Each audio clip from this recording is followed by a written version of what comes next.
Situated off the southeastern tip of India lies Sri Lanka. Over 20 million people call this island nation home. It's a bustling and diverse land, home to many different religions, ethnic groups and languages.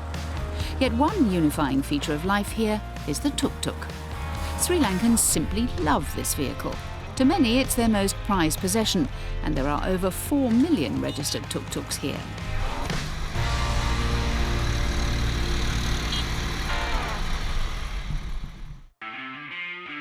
In the south of Sri Lanka, in the coastal town of Galle, the tuk-tuk is the centrepiece for perhaps the newest and most unusual event on the world's sporting calendar.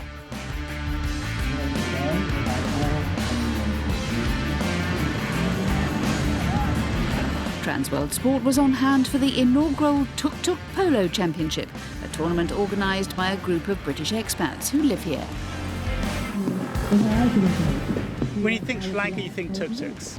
So what better way to sort of promote the country and promote the sport? And hopefully by doing that we can encourage more people to come and benefit the country through charities and other sort of events. In Tuk Tuk Polo there are 3 vehicles on each team. There's a driver and a player.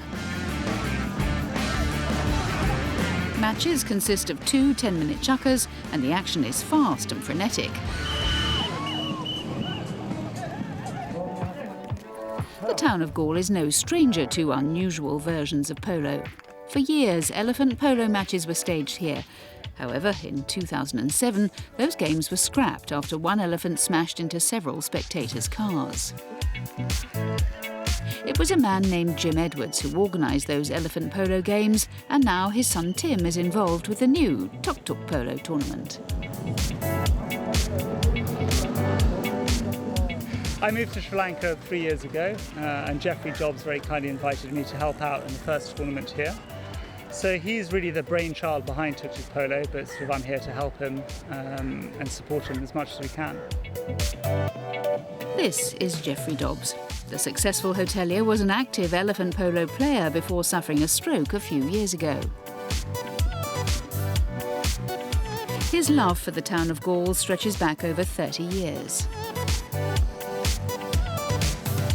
When Galle was hit by the devastating tsunami of 2004, DOBBS set up a charity which provided much-needed aid to thousands of locals here.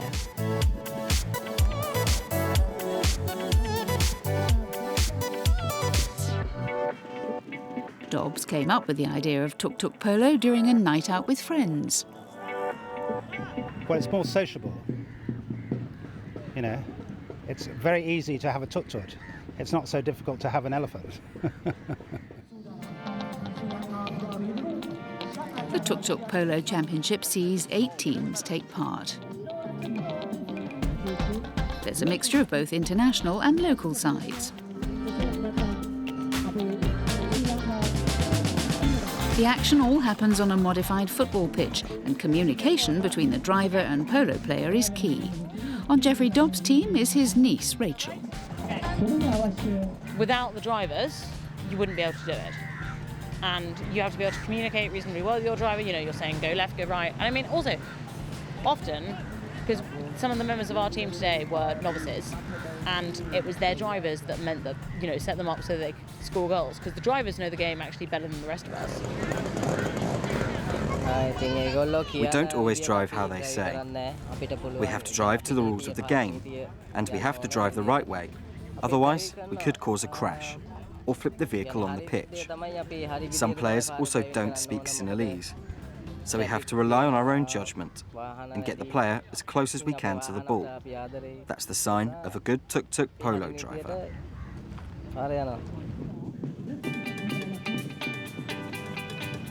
At the 2-day event, each team plays 3 games before the knockout rounds begin. A combination of curiosity and refreshment sees a steady influx of visitors to the event.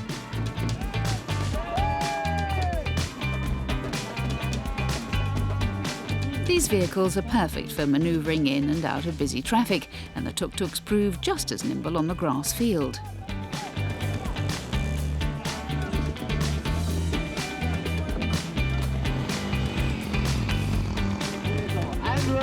Geoffrey DOBBS is hopeful that this sport can catch on in other places around Asia.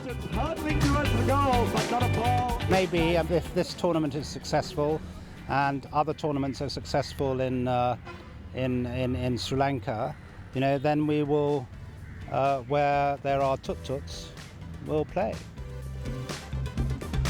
Up for grabs is a prize fund of 200,000 Sri Lankan rupees, or $1,400 US.